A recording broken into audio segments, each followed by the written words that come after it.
So, welcome everybody to this very special presentation of Folksbiene Live, a series of programming that our marketing team, Steve Ross, Gia Pace, and Tony Brown have been working on since March 17th, where we've presented, as many of you know, 30-minute programs celebrating Yiddish and Jewish culture. Last night, we had the pleasure of our own Adam Shapiro's doing a wonderful concert. Last week, Stephanie Mason and Drew Siegler did beautiful love duets. And also Ben Liebert did a wonderful program on Alan Sherman. And of course, Muttel and other programs that we did. We're so thrilled that our director, Joel Gray, is with us tonight, and along with Stephen Skybell, our Tevye, as well as so many of our cast of our production of Fiddler.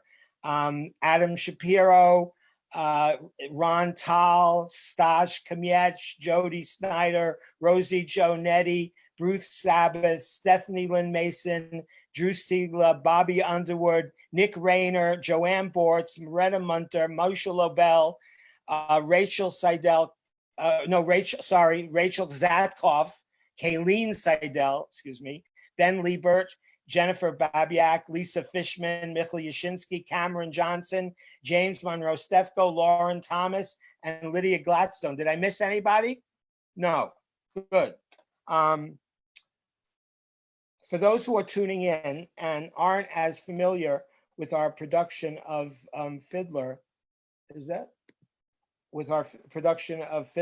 or missed out on seeing a performance, our production of Fiddler opened at the Museum of Jewish Heritage in the summer of July 2018.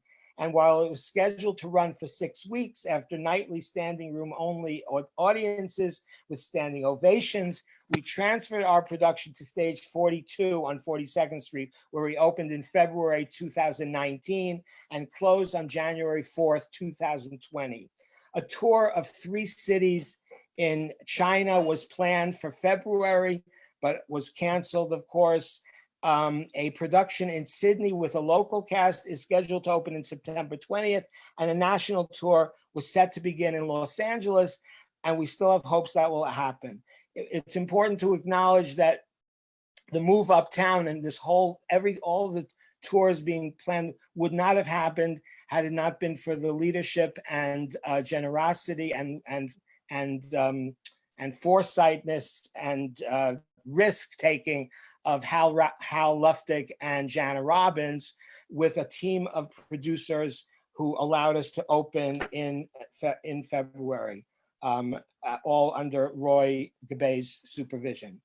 They've been working tirelessly, everyone should know, along with our executive director, Dominic Balletta, to ensure that the continuation of our wonderful production that we all have in our hearts be seen in other cities around the world and country.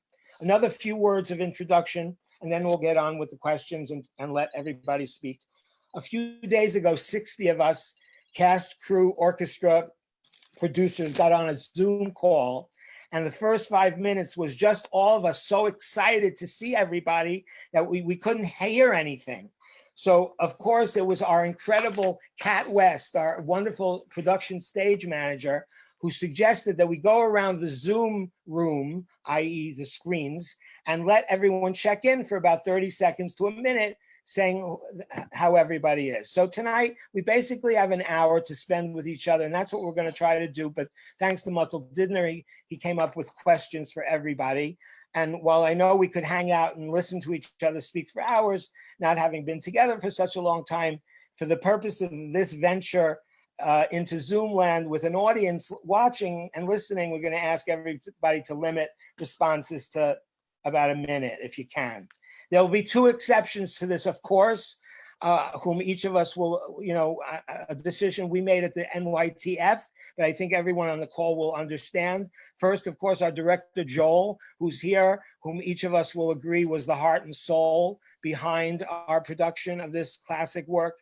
And I think safe to say that we've all fallen in love with him after our incredible journey together. And the second exception is our Tevye, Stephen Skybell, who with his brilliant performance inspired the rest of the cast every show, along with the orchestra and crew, and of course, audiences. So we'll zoom back to Joel and Stephen every once in a while for a question, but kind of hurry. We have a really nice group here. We'd love to hear from everyone. And if you're watching and you have questions, send them in. Tony or Gia will let me know, and we'll try to get the questions done. Oh, that's a nice picture, Joel. We also have the other parts of the creative team. Stash Kamiech, our choreographer, and Moretta Munter, our assistant choreographer, is here, and I think Muttel's on the call as well. If there's time, we'll try to do some questions as well. So everyone's on mute, and then when I call on you to unmute, please do it. Tony is on camera, and we're ready to go. So we'll begin with a question for Joel. Joel, you saw Fiddler for the first time before it even made it to Broadway in 1964.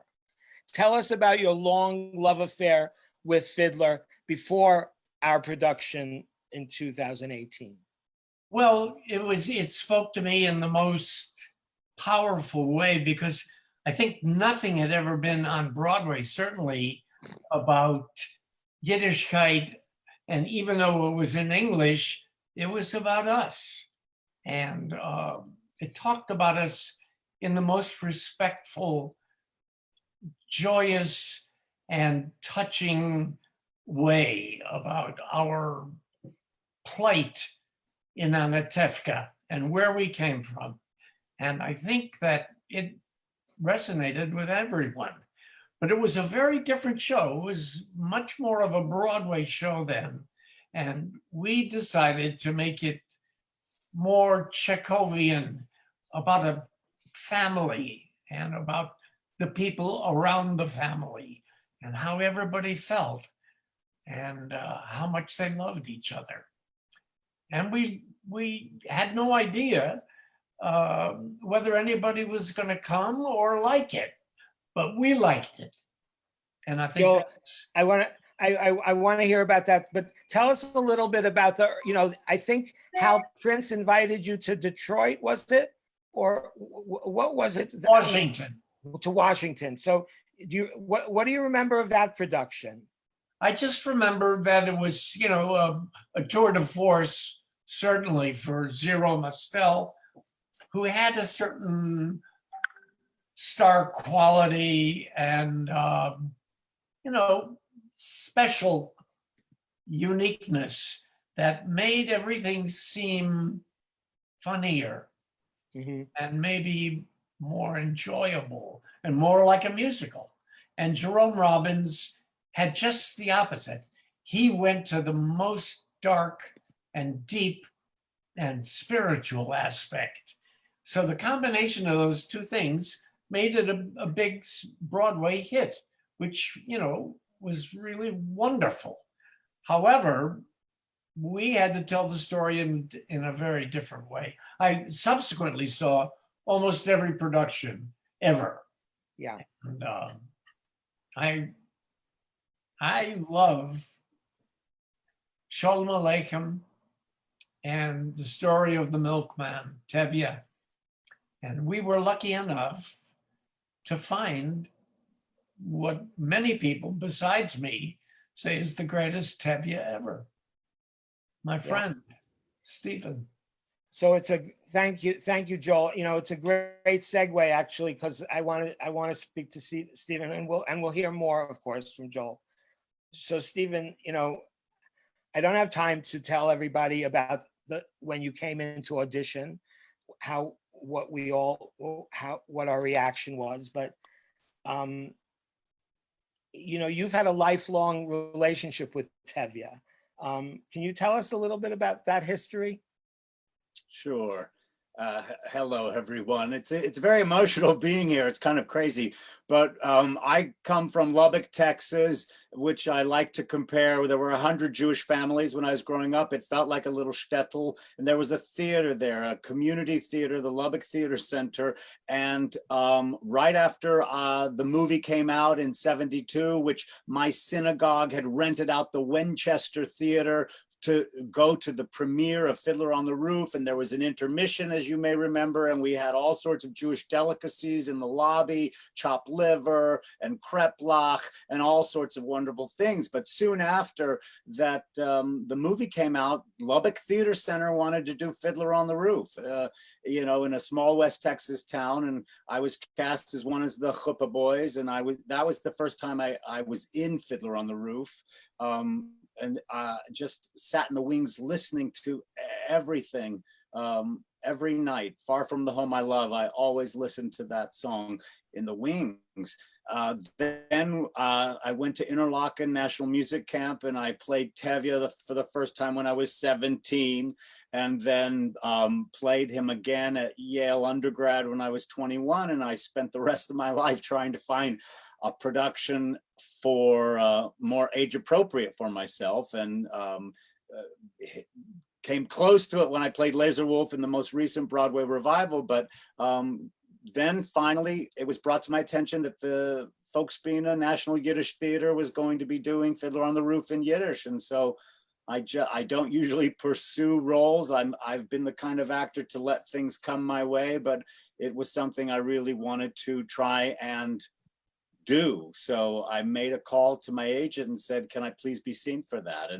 And then that's what happened. But the musical, I've told this in the past, but for a young Jewish boy growing up in West Texas to see a play, a musical that not only was about Jews, but even that the lead guy didn't have to necessarily, he could be pudgy, that all was a plus for me. And it really, in an early age, let me think that maybe the theater would be something that could welcome me.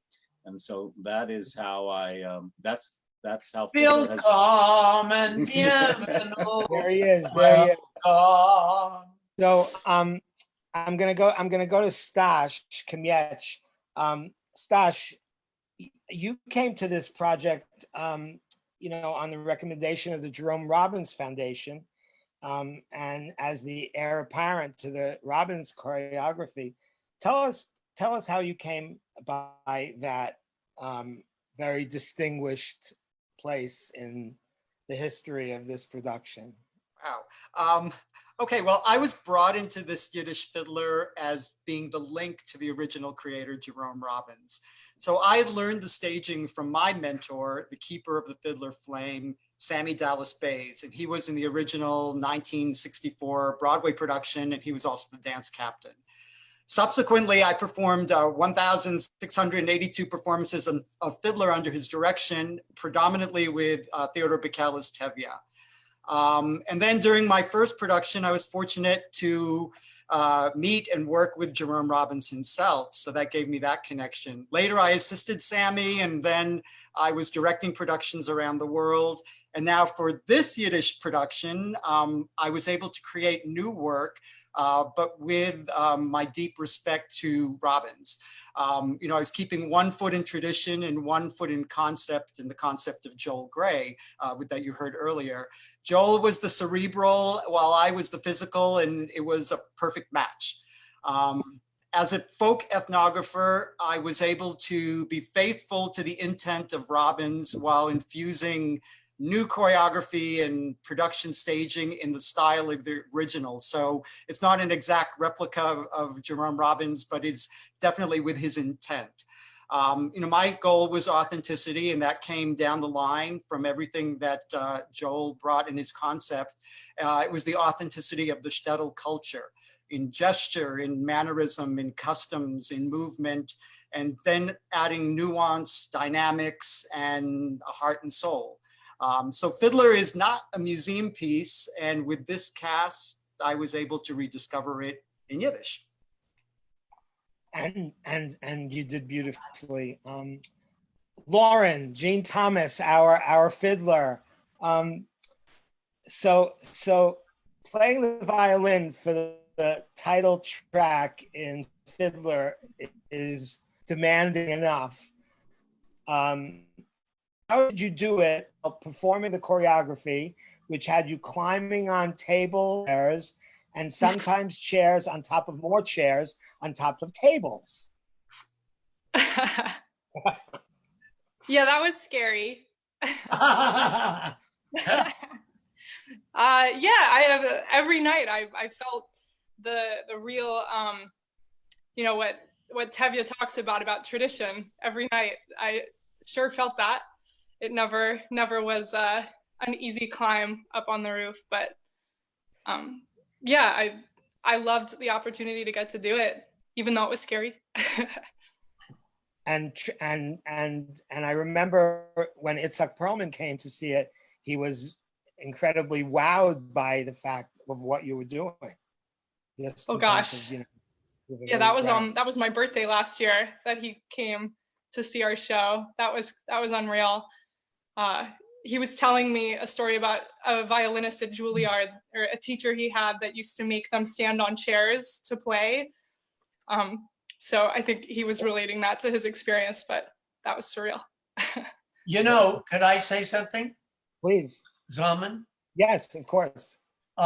When Lauren came and played for her audition, she was the greatest violinist, and she was easily the most beautiful. Thanks, Joel. So it was like we're doing something very different right away.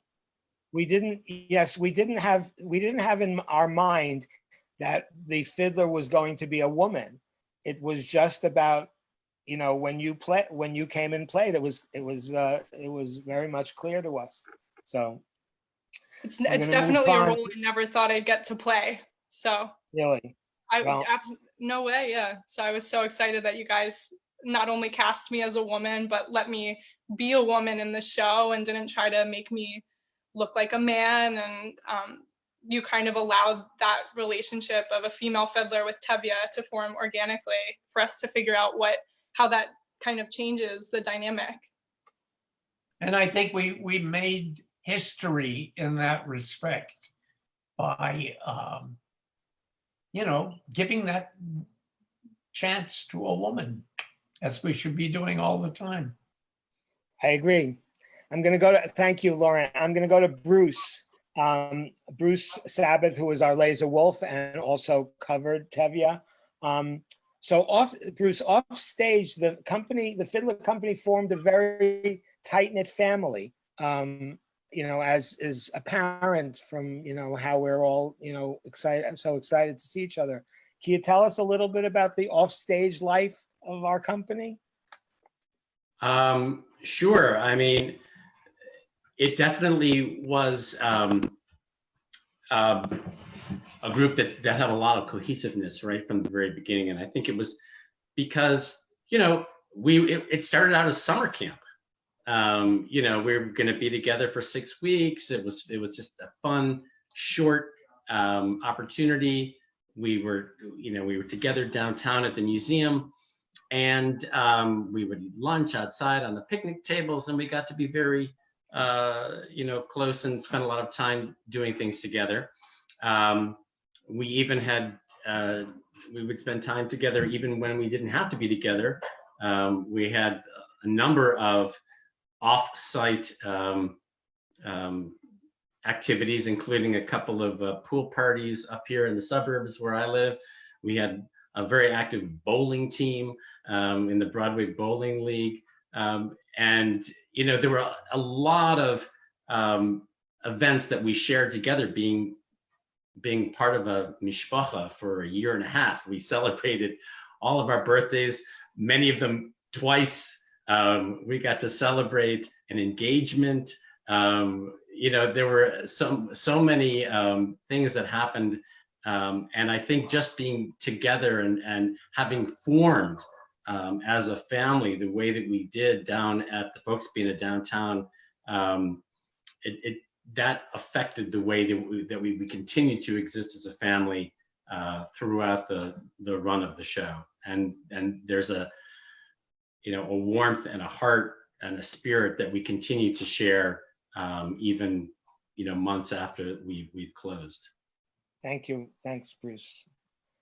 Jennifer Babyak, our Golda, you appeared in the 2004-2005 Broadway revival of Fiddler as Chava, Belka, and Sprinska.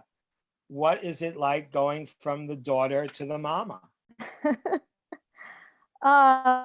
Well, I thought maybe my time was done with Fiddler. I wasn't sure if there was another role for me. I loved so much playing the daughters and playing Hava. And when I saw the audition notice for this, I just knew I wanted to be in it. I knew it was going to be something special. I loved the Sholem Aleichem stories, and and of course wanted to work with the amazing Joel Grey. And so I just was so happy to be cast in any fashion.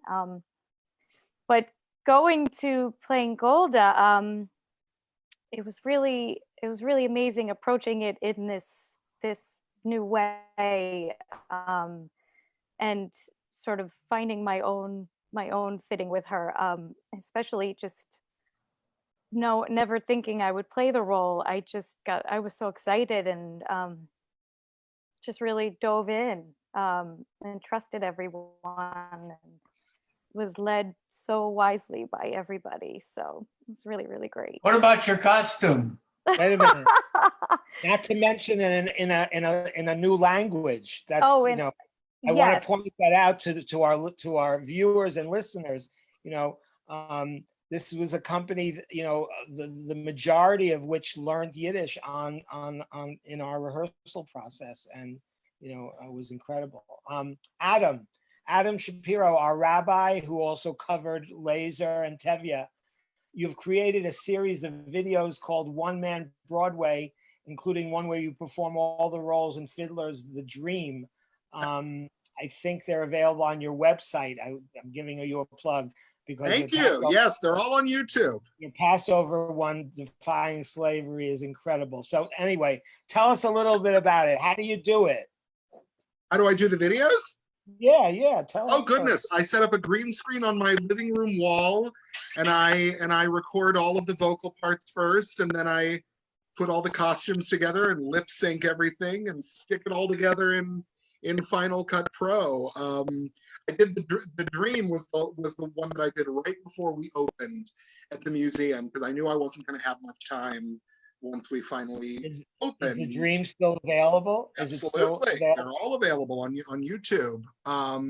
And not with One Man Broadway necessarily, but we got to do some really fun videos backstage at Fiddler, which are mostly available on Facebook, I think is where most of those are. But we did Home Alone with everybody got involved at that point. We did Home Alone, we did Back to the Future, we did some really fun music videos. Like Evan and Jody did some really fun Brumacera music videos. And I think my favorite one though was the one we made for Joel's birthday, where we sang his Yussel song to him. Sing it now. You sing it now. It's your song. When I was 8 days old, they named me Yossel. Oh, what a simcha, such a celebration. All my mishpocha drank a toast, l'chaim. But I was suffering a minor operation. Later on, I went to kindergarten. I said, teacher, Yossel is my name. She said the name of Yossel sounds like a shlomotel. From Yossel, my name became Joel Grey. Joel Grey, ladies and gentlemen. Woo! Thank you, Joel. Thank you, Adam. So I'm moving on. Joanne Bortz, our Shandel, and also cover for Yenta and Golda. So you're a veteran of several Fiddler productions, including the 1990-91 Broadway revival, several national tours. You've worked with some of the biggest names to play Tevye, including Topol and Theodore Bickel. You have a story or two about one of those experiences for us? Well, every single Tevye has been very, very different. Topol's his Tevye is very dark and Israeli and serious, and Harvey Firestein's was amazingly jolly, but also from a really smart and beautiful place. It was a real pleasure to do the show with Theodore Bikel. May he rest in peace. He brought the perspective of having been a Holocaust survivor when his parents when he escaped with his mother from Vienna to Israel. But I will tell you that hands down, my favorite Tevye was definitely Stephen Skybell. He brought something beautiful to it, and it wasn't just the Yiddish, it was Stephen, and I think everyone in this company is a little in love with him. And it's a real pleasure to have experienced all of these Tevyes. In fact, I got to see Zira Mostel perform Tevye at Westbury Music Fair back in the olden days. And it's a real I never actually thought I would do the show again. I'd done it a few times with all of these people. And then when the Yiddish Theater invited me to be part of this one, I thought, well, how do I turn this down when the show is being performed in Mama Lushan? So any secret stories? No, what happens in Anatevka stays in Anatevka. Great. I'm going to move on. Everybody understands that I could speak to you for hours and I wouldn't be so curt if I wasn't doing this, for another audience. I just needed to say that because this isn't like me to just stop, because every person has something to say that I want to hear about. Anyway, Bobby Underwood, our constable. This is your third production with the Folksbiene. Each show, you keep getting cast in the role of the authoritarian heavy. Muttl's words. Does that run counter to your instincts as a comic? No, I like telling people what to do. And where they should go and where they should go back to. No. Yes, a little bit. Every night, the 500 plus times that we did the show, when I kicked the Jews out of Anatevka, I had that little feeling, not just as a comic, but as the descendant of Eastern European Jews, saying, hey, my great-grandparents, you have to go to America so I can be born. Mm-hmm. That answer your question? Yeah. Sorry, I'm having a little technical issues. Thank you, Bobby. So Joel, back to you. Tell us what was the most important moment for you in this whole Fiddler experience, or can you name a couple of special moments in the process for you? I think, although we opened with everybody and so many people not speaking Yiddish and not being Jewish, that I wondered how we could tell this story and it not be show business and not be less than authentic. And everybody did it. And we had 4 weeks to rehearse and 4 weeks for those non-speakers to learn to speak so well that the Folksbiene audience would not throw apples at them. And they didn't. And they all, I saw the very first performances and they were really good. And everybody seemed to be, unique and original. And then I saw the last performance and everybody in the show had become complete. They had all taken on all the depth of what the show is about and what their character was about. And everybody was, I don't know, it was possible, but they were 100% deeper and brilliant. And I love seeing that about actors who want to go to the harder place, the tougher place, and everyone to a person. did just Yeah. that. Thanks, Joel. Stephen, can you tell us a little bit about your preparation for the role? And you know, all of us are privy to your daily procedure, but can you share a little bit about what your preparation for the role before we started and then throughout?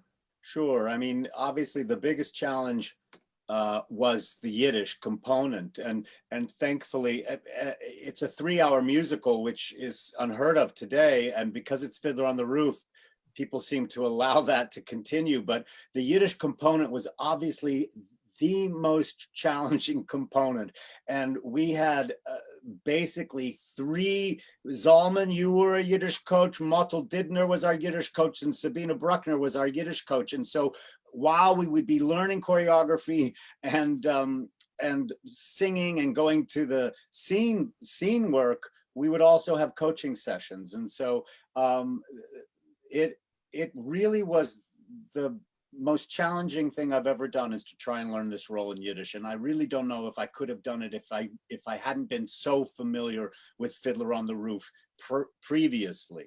And so definitely I love doing Shakespeare as well. And I know that a muscle of mine that has been exercised doing Shakespeare, which is taking a slightly foreign idiom, which is English still, and trying to breathe life in it and have it be as true and authentic as a language that might sound not quite right. I use that muscle every day with the Yiddish. And I live north of the city, and I have a friend who is also in the theater, and she would see me every day on the train, and I would just be cramming that Yiddish into my head.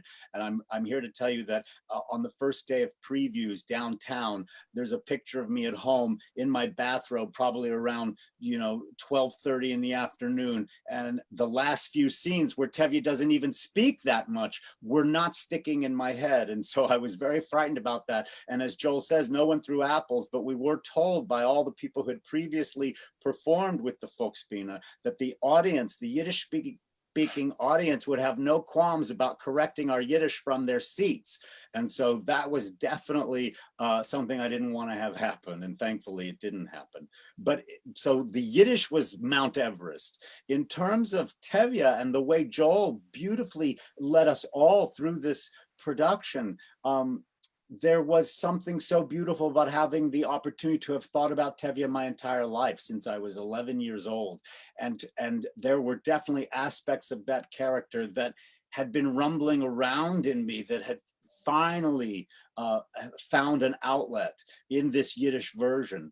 And so sometimes I would do things in rehearsal and I wouldn't even really know where it had come from, where the choice had come from, but it just felt right to me. And so that was a real joy as an actor, to have given this role so much thought in my life that in some ways I wasn't having to come up with things. I just was following the deep instincts that I just knew in a way. Can I say something here, Stephen? Of course. Yes, of course. I was the only truly non-Yiddish speaker, but my life had been so infused with Yiddishkeit by my father, Mickey Katz, and my whole life, my whole connection to being a Jew.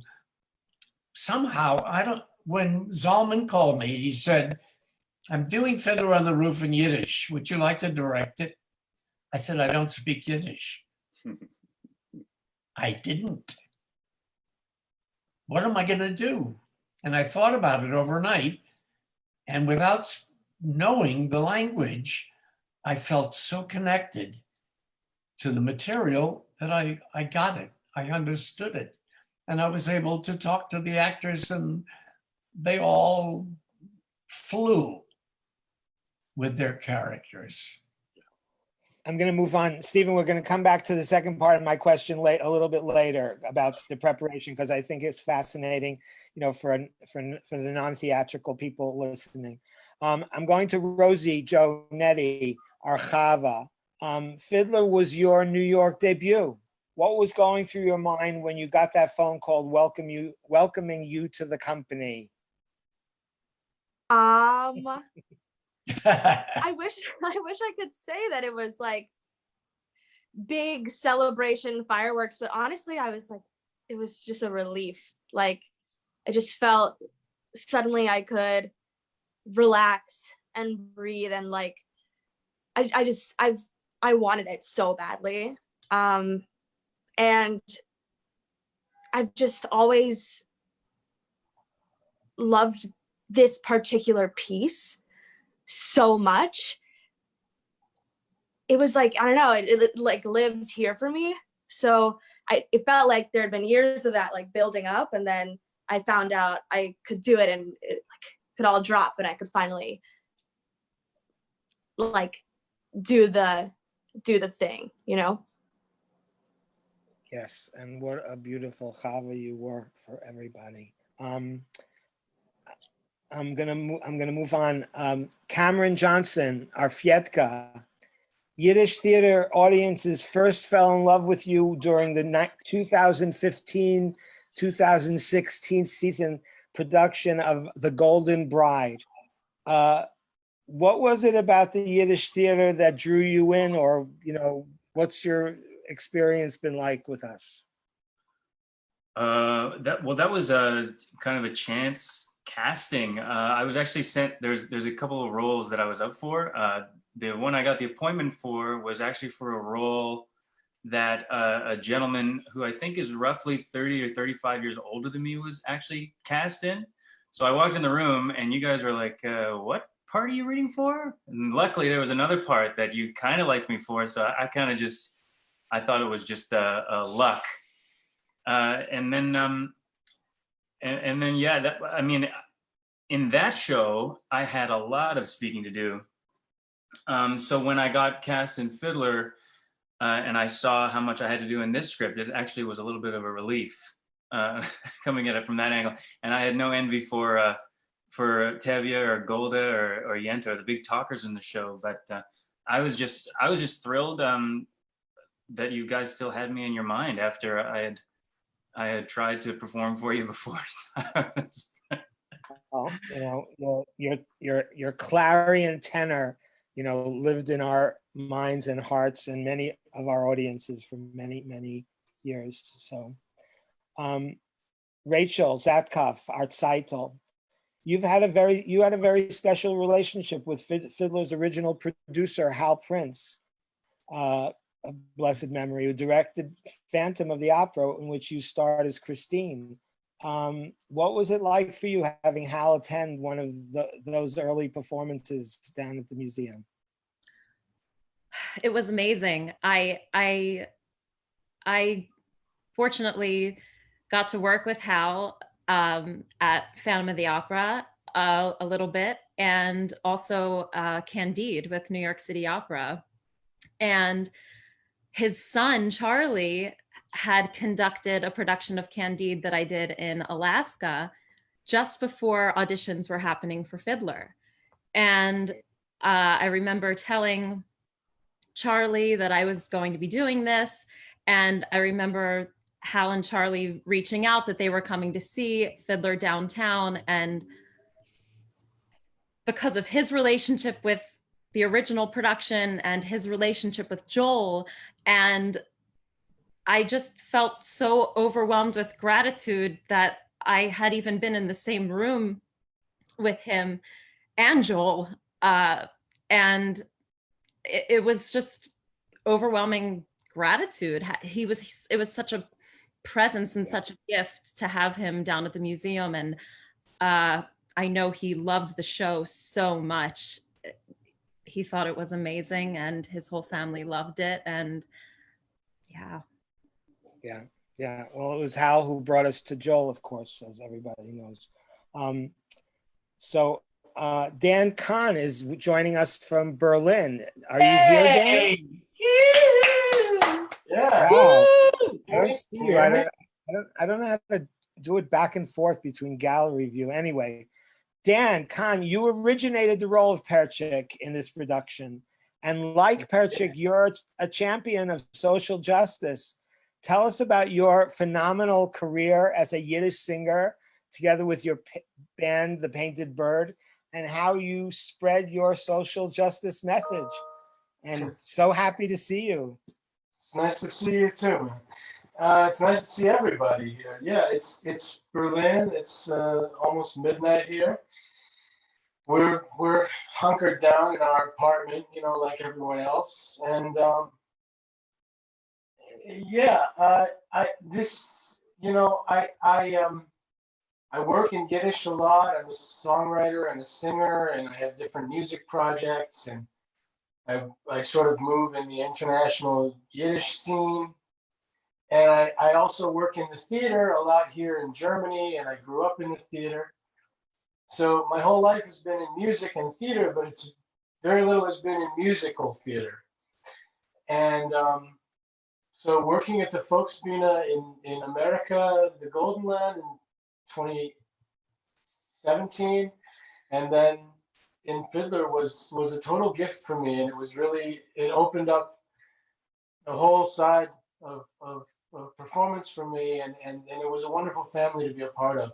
It was an amazing experience for me that whole summer, and I think I was the first one to leave Anatevka. You know, like Perchik, he leaves sort of at the beginning of the second act, and I went off not to Siberia but to Berlin to get married and to travel and tour and record and do a lot of things have happened since then. Geva and I have a new baby, Leon, and so I was able to watch the development of the show a little bit from the Weitens, as we say, you know, from a distance. I saw the show twice after leaving it, and it made me weep like a baby each time, and it moved me in ways in which I couldn't be moved by it while I was in it. And it was just such an honor to be part of it, and yeah, to be part of a show that for a piece of popular art so encapsulates the kind of epochal shift, social shift, and you know, whole masses of people in upheaval and in migration, and a changing of eras. And yeah, I think that everyone who was involved was aware of the deep resonance that the piece has with the story of migrants and with justice and you know, anti-Semitism and racism, and you know, unfortunately, it's only gotten more and more relevant. Yeah. Well, thanks for joining us. Stephanie Lynn Mason, you're our Huddle. You're a veteran of several Fiddler productions, including the 2016 Broadway revival. What's it like taking on something so familiar and then learning it in Yiddish? Well, a lot of the English and the Yiddish are really two different beasts, and I think the Yiddish really, it goes back to a lot of the Zalmen Mlotek and with the Yiddish. Can you come up a little closer to the mic? To the mic. Can you hear me now? Better. Yeah. Okay, good. So the Yiddish is like a completely different beast than the English, and especially with Joel's direction, and because it goes back to the original Zalmen Mlotek, you really approach it in a different way.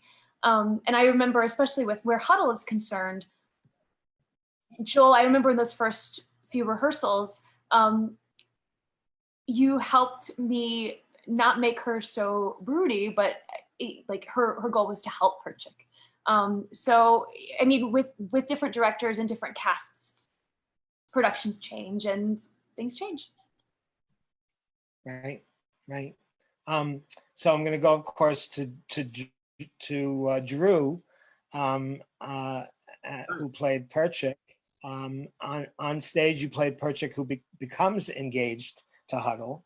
In real life, you are engaged to Stephanie Lynn Mason, who plays Huddle. Tell us about the proposal. Tell everyone. Well, everyone's heard it now, but if you haven't heard, So I proposed to her in Central Park. As you just heard, Dan Kahn was the first Perchik, and I got a notice about 2.5 weeks before I was to be going on for him after he left. And I was totally feeling overwhelmed and unprepared. And I needed Steph's help more, like with Muttel's help and Sabina and you, Zalmen, but she already did it with Dan and they had such a good, on stage connection. I just needed any type of help I could get. So we would meet up a couple times and work on some lines. And so the last time we worked on some lines, we had a really good chemistry moment. And so I went back to that same place where we last finished our lines. And that's where I proposed to her in Central Park. So it was a very meaningful spot for us. And she said, yes, woohoo. So life is great. And it was my first Fiddler on the roof ever. And the fact that I was in Yiddish was a whole, like what Stephen was saying, was just, that was the Mount Everest of the whole experience. It felt impossible at the time, but now it's all becoming so much easier, which thankfully. I have something to say here too. Please do. Right? They were rehearsing and he had just followed Daniel Kahn, who was so great. And he was really uncomfortable, and as most people are at that point in rehearsal. And I said, just fall in love with her. I mean, hey, I take direction well, I guess. He takes good direction. That's great. That's great. So Moretta Munter, our assistant choreographer and also assistant to Joel now on the Australian production, you created what is referred to as the Bible for the staging and the choreography. Tell us what that is and how you track movement for a company of this size, and give the audience a little sense of what that means. What is a Bible? A Bible is a documentation of all the staging and choreography that we're doing in this particular production. So if we were going to remount it elsewhere, we would have a written record of what it was that we did here. So my responsibility is to put it all pretty much down on paper, but we have it in digital format. So it's extremely time consuming. With a company this large, for example, the opening number has everyone in it. So I have to document where 25 different people are going and all the different moments that happen in that number, of which there are many. You have the papas, then you have the mamas, then you have the sons, then you have the daughters, then you have the Russians coming in. So I have to do painstaking detail of all the physical formations that the cast does. Some of the lines that they're saying that are cue lines, I have to put in there as well. And the traffic patterns of who goes upstage of whom and on what count.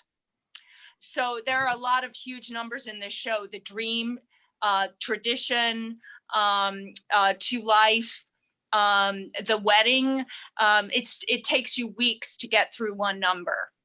Because everyone is in some of these numbers. The smaller ones obviously don't take as long. Matchmaker, for example, didn't take me as long, but there's still traffic and there are props involved. And sometimes someone has to move a table and I have to indicate that because that's part of the staging too. So I have to make sure that whatever set pieces are involved in that number also have to be in the diagrams. And I just want to clarify for the audience who's listening. So that's for the purposes of the production stage directors who are, where, Moretta is documenting all of these movements that Stash and Joel have created with the cast. And then so that new stage managers who come in or new people coming into the roles, covers and understudies can do the show as everybody is used to doing it. Exactly. And it's in digital format, so it can be passed around, emailed around. Right. Can I say something about that, please? Dash, yeah, is that you? No, Sure. it's Stephen. It's Stephen. Yeah. I just wanted to say, because for the audience who may not know, is that so we all played our roles, we learned our roles, but then there was a whole army of people who not only did the role they did, but they knew other roles to do if somebody would be sick or somebody couldn't go on. And so you think it's hard enough to learn one role in Yiddish. We had people in our company who knew 3 to 5 roles in Yiddish, and at a moment's notice could jump in. We had Kayleen who did all 3 daughters and knew all 3 daughters at a moment's notice. And I think there's one day, right, you can ask her. Yes, I'm gonna. That's obviously one of my questions for her. But I was going to segue to Ron Tal, who was the cover, and perhaps he wins the award. You win the award, Ron, for appearing in the greatest numbers of roles in the show. What was the record, and how did you learn all those tracks, and what were they all? I ended up covering 9 roles, so basically all the men in the ensemble. And how I learned them was a lot of crying and hours spent with Mottel going through Yiddish. I do believe that the first time I did go on, when I went on for Avram, I don't think I said a single word right, which is what it is, because that was also, I had not had a single rehearsal. And I also came in as a replacement at towards the end, so the last 6 months. So everything was already set, which was actually to my benefit because it's already there. So I don't have to sit in rehearsal and see as things are evolving and changing and whatnot. But you sink or swim. That's sort of what it is, and you figure it out. But it's a tremendous testament to you and your brain and Kayleen, of course, as well. And other people have managed to be able to do that at the drop of a hat, pretty much. And that's pretty much what an audience doesn't really understand. But it's a tremendous. I'm going to Ben Liebert, our Mottel. So you co-created and directed the Fiddler Company in their award-winning presentations at the Red Bucket Follies and Easter Bonnets of Broadway Cares, Equity Fights, AIDS, which were amazing. And I think they're still online. I hope that people can see. They're amazing that you did with Adam and with Michel's help. Are there any backstage secrets that you can let us in on? I mean, backstage secrets about that. I just, so if anyone out there is watching and wants to see these numbers that we did, they're on Broadway Cares YouTube pages and Facebook pages. But what they are is you put together numbers at the end of the Broadway Cares fundraising season. And normally when shows put together a number, there's like 4 people, 3 people, maybe 6 people get together the day before to put together a number. And for the 3 times that we participated, it was nearly the entire company. And the only reason people couldn't participate is because they weren't available for it. It's not because they didn't want to. And so I think that's a testament to this company that everyone would say yes to everything. And then the fact that we all just got to have so much fun. I mean, we did one number that was which was doing Broadway tunes, but in Yiddish, which again was such a lovely surprise for this audience that knows all these songs, but we got to bring our particular Yiddish stamp on it. And then the other one was the Radio City Christmas Spectacular that we did a Hanukkah Spectacular with, which again was bringing our own unique point of view. And so the backstage part of it was that, I sent out a rehearsal schedule and everyone showed up in between shows when we would rather be eating or sleeping or going to the gym to try to do something together for Broadway Cares. And I think it just speaks to what a remarkable company of people this is and how grateful I am to have been part of it. Well, and just for everyone who was, everyone who watched it just, marveled at it. And of course, your production, the cast production won that year for the Hanukkah presentation, and it was incredible. I'm going to Lisa Fishman, who was our Bubba Zeitel and also covered Golda and Yenta. So you've been in a number of Folksbiene productions, including On Second Avenue and Gimple the Fool, but you began your career in Yiddish as a singer with a klezmer band in Chicago. Tell us about that. Okay, so I got turned on to Yiddish music, so to speak, at a wedding of a cousin of mine. She had, because I'm already a singer, she had said, we'd love for you to sing at the wedding. We have this is back in, well, I won't say how long ago, but let's just say it's not like 10 years ago, more than that. But anyhow, she said, we have this band playing, it's a Jewish music, it's called klezmer music, but don't worry, they can play anything. So I just brought a couple jazz standards with me. I sang, I think, My Funny Valentine and As Time Goes By or something. But anyhow, the band that was playing, which is called Maxwell Street Klezmer Band out of Chicago, they're an amazing band, traveled all over the planet. Anyhow, when I first heard them play, when they opened the doors, the music spoke to me. It just spoke to me. And long story short is, at the end of the event, I chatted with Lori Lippitz, who runs the band and still all these years later and is the lead singer of the band. She said, would you be interested in learning some of these songs with us? And I was very interested, and that's how it all started. And it just started my love affair with Yiddish music, Yiddish theater, etc. Thanks. Michal Yashinsky, our Mordcha, the innkeeper. So coming from the world of Yiddish literature at Harvard and the Yiddish Book Center, what can you tell us about the connection between Fiddler and its literary roots in the short stories of Shalom Aleichem? Well, Shraga Friedman, the translator of the Yiddish Fiddler, knew those stories well as a native speaker of Yiddish, and Shalom Aleichem stories being so beloved among the Yiddish speakers of Eastern Europe, the milieu that Shraga Friedman was born into. So he grew up with these stories and was a talented Yiddish translator and actor, and was able to put the spirit of those stories into the text, and a lot of times borrowing actual phrases from Shalom Aleichem that don't appear in the original book by Joe Stein, the English book. So really going back to the source and sort of making it a new original in a way, in that it really adheres quite closely to Shalom Aleichem language and his dialogue. So yeah, it was really a marvel of a translation, and then we had it was a real schus for us, a real honor for us to be able to perform it. Yeah, thanks, Michal. Jody, our Frumasera, also covered Sprinza and Belka. As Frumasera, you had to perform that song 8 times a week while perched on the shoulders of one of our dancers. Tell us a little bit about that. The audience has no idea about that.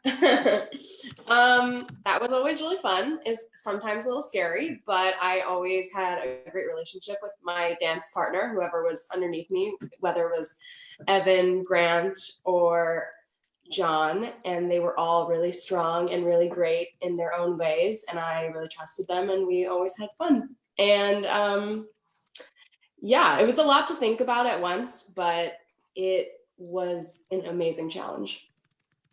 Yeah, and for me conducting it, we had these always issues about whether it was, not always, but tempo was always a question, right? Too slow, really hard, too fast, also really hard. Right. I mean, that, so the audience should understand. So if you remember Jody on the as from a Sarah, and on top of Evan, or whether it was Grant or John, right? They're walking to the steps that Stash created, right? To the music, and the tempo is crucial. So it was a challenge. It was a challenge that Kat always kept on top of me, and thank God for that. Oh yeah, it was fun though. Anyway, you were amazing, and singing up there. I mean, and just just so the audience understands, that you're not on solid ground. So anyway, we were all in awe. James Monroe Stefko, our Mendel and one of our incredible dancers. You played the dual roles of Mendel, the rabbi's son, and a Russian. How did you move between those roles without being noticed? Well, that was a great feat of costuming. As Mendel, I was wearing quite a bit of clothing, hat, full-length jacket, vest, and it felt like a huge release to take it off, actually. So for me, the costume really did, it was a reveal. And I was only a Russian in L'chaim, and that was great because I really got to do Mendel, which was a huge acting role, and then do this huge dance role. So I exercised both these skills in the show every day. The setting itself kind of just set me up already to be a Russian and not a Jew. We were at the Russian table, the Jews were over there, and Russians, we did Slavic folk dance, which and character dance, which I have an affinity for. So it kind of all made sense for me. It wasn't an issue of having to go through a process to get through a different character. Thank you. Moshe Lobel, our Mordcha, you're the only member of this company to have grown up speaking Yiddish. What unique insight did that give you? Well, so I grew up speaking Yiddish for the first 12 years of my life. And then I kind of gave it up for many years. And then I discovered Yiddish theater a couple of years ago. So that was really strange for me because all of a sudden I was rediscovering parts of myself that I'd forgotten, kind of let go a while ago. And there's just so much to that side of me, that personality that the Yiddish language brings out. So doing this show and others in Yiddish has been kind of a perfect way of displaying, for me, since I have that dichotomy of the Yiddish half of me and the English half of me, how much the language itself can impart onto any material. And it's just been so cool to see how Yiddish has become, this language that me and my tiny community speaking as a child has become so popular right now. I mean, with Yiddish Fiddler being a commercial success, and right now there's the show on Orthodox, which is 50% Yiddish, and it's been one of the top shows internationally since it came out past week. It's like number 7 on Netflix. That is incredible to me, and I'm so excited to see all the Yiddish material that will happen in the next few years.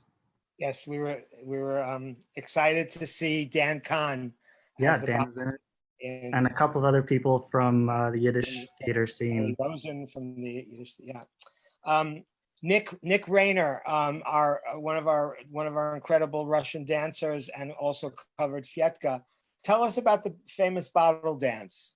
What's the trick?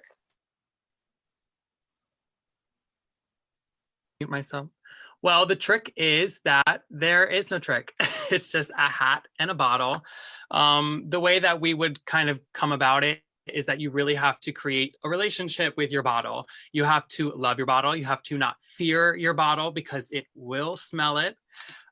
So you just kind of have to be put in this sane state of calmness while you dance in front of 500 people. So it was a little bit of a trick in order to grasp staying calm and staying calm, cool, collective while dancing in front of all these people. It was a fantastic experience. If I brag, I was the only one that didn't drop the bottle. So who knows in the future performances that we may have, but it was a lot of fun. I'm happy to have had the opportunity to kind of put myself out there of putting the bottle on my head and dancing on it, but it was a lot of fun. Thank you. It's an interesting thing, Stash, I remember, you can tell us about it. Nick, what would happen when a bottle did fall? Because we do remember those moments when it did fall. What was the procedure? Yes, and it didn't happen too many times, but it did happen. And the procedure would be that you were just out of the dance. You would go into the back. People would always, my parents were in the audience when somebody dropped the bottle, and people were asking them, oh my gosh, did that happen on purpose? Like, was it supposed to happen? Because we just knew to make it so natural, and the support on stage was so immense that people were really reacting in the moment of if they dropped it or if we were successful. So when people would drop it, the reactions were just so like, no, what happened? That the audience really believed that it was supposed to happen. So you would be out of the dance, and we would finish it into this slot that we would call whips and hooks, and we would just kind of celebrate that dance part. I don't think people would know. I don't think people would realize that like that wasn't supposed to happen. Yeah, I don't know the statistic, but of the several hundred performances, I don't think it happened more than maybe 10 times at the most. Maybe definitely less than 10. I would definitely say less than 10. Yeah. I think maybe if somebody did it, they would only have done it maybe 2 or 3 times. Yeah. We learned pretty quickly to not do that.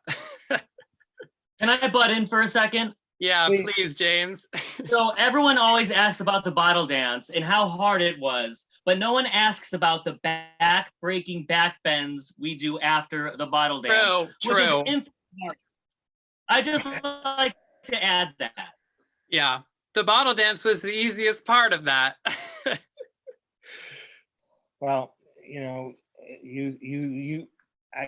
I know I'm speaking for everyone who saw the show and saw your performances, how thrilling that those moments were. So I think so. Kayleen Seidel covered Zeitel, Huddle, and Chava, and I have to say, incredibly, at the drop of a hat. Literally, I mean, he can tell you this about what I'm talking about, but you came to us from a non-Yiddish speaker and seemed to have learned the roles for all these older daughters, all 3 of the older daughters almost overnight, flawlessly. What's the secret? Oh gosh, I don't know. Fear, maybe. I mean, when I got that, offer that I was going to be doing 3 roles in Yiddish, that was definitely overwhelming. But I think I kind of nerded out with the languages. I love languages. I speak Spanish, and in school I did book performance, so I had experience singing in other languages. So I kind of applied that skill set and just used IPA, International Phonetic Alphabet, and just really nerded out to try to get it all in my head, and had a lot of different colored pencils and colored highlighters and colored tabs so that I could focus in on one person at a time, because it was a lot of information. And I think the thing you were referring to, Zalmen, probably was the day that I did 2 different daughters in one day, which was wild. I think I was doing Seidel in the afternoon and found out when the show ended that I'd be doing Chava that night. And I was like, okay, just oldest to youngest, let's just, mentally change gears. And somehow it was fine, as far as I know. But yeah, it was really a fun experience. Definitely a great challenge that I'm very grateful to have had. More than fine, incredible. I think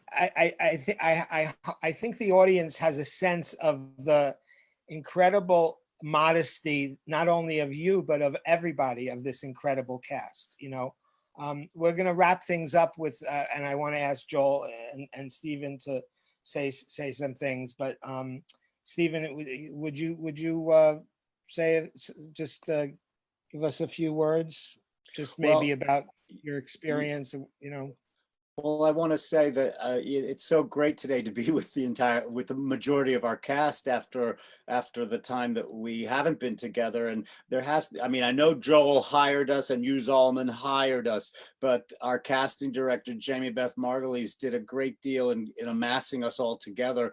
And I do think because of the Yiddish, there was a certain type of person who was drawn to the challenge of it, and it wasn't that you could just stumble off the street and find yourself in this production. So I think everyone here had an interest in it, and you know, personally speaking, it just was it was the dream of a lifetime to get to do this role in Yiddish, and the fact that it was embraced by the community at large, and we were moved to a commercial venue, and that there still is, hopefully after this COVID-19 Mishigas, there will be more life in the Yiddish Fiddler. And as Moshe said, Yiddish is alive and well, even though they've been predicting the demise of it for 1,000 years.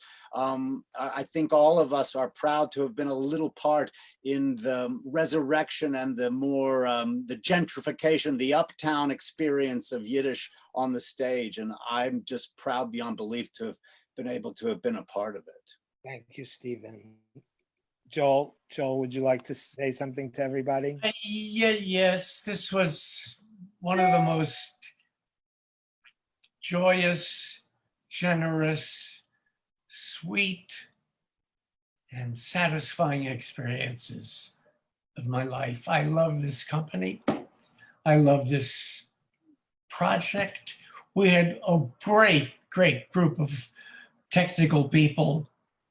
Our costume designer, our scenic designer, our sound designer. I mean, everybody. I mean, there was 7 cents left for people to be paid. So it was not a money opportunity, but I loved it. And I spoke to the producer, Hal Luftig, the other day, and he promised to have a party for all of us as soon as this nice schmecky thing is over. So, yes, it's a, you know, we're coming to a close. You know, it's an emotional moment for me as well. You know, to have almost everybody here. You know, Joel, you mentioned the designers, also the stage, the production stage managers, not only Kat, but Rachel and Lindsay and all the people back, you know, you know, I don't have the list. It was a dream come true. No, but it was a lot of people. I just want to you know, say that, you know, we have a whole office, you know, behind the scenes working. We have, and of course, you know, behind the stage, you know, and of course in the house, you know, and the feelings that you're expressing, that Stephen, that everybody's expressing, is just a manifestation of this incredible experience that we had. I want to thank everybody for coming and joining us. I want to thank especially Tony and Gia and Stephen for putting this all together. I want to thank Joel's assistant who helped also, and Steve in the office, and who are shepherding this whole Folksbiene live programming. Tune in tomorrow, Friday at 4 p.m. Erev Shabbos, for a salon concert with our own Joe Mace, who, in addition to being on our development team writing grants for foundation, is a wonderful singer and teacher. And Monday, April 6th at 7 p.m., Matel Didner will be presenting a program of Yiddish sketch comedy with his wife Danielle and longtime Folksbiene friend Leza Burko, presented with English super titles. New technology we're discovering, figuring it out. We do have a very special season. You know, we did have to cancel our production of The 10th Man that was supposed to go into rehearsals mid-April and open in May. And we had a beautiful gala planned, but you know, like every arts organization, we're trying to figure out what's life going to be, and hopefully with the support of our listeners, of our viewers, of our friends, we'll be able to present an incredible season next season. In the meantime, I want to wish everybody a decent Pesach, everyone who's going to have a Seder, whether it's going to be, you know, a solid, a Seder with two, a Seder with but you know, I think all of us go away grateful for the time that we spent together doing Fiddler, and hopefully when the Corona will be a thing of the past, we will come together presenting this again somewhere. And I'll just close off by that's Dayenu. That means enough. So Dayenu to the Corona, right? Dayenu, Dayenu, Dayenu,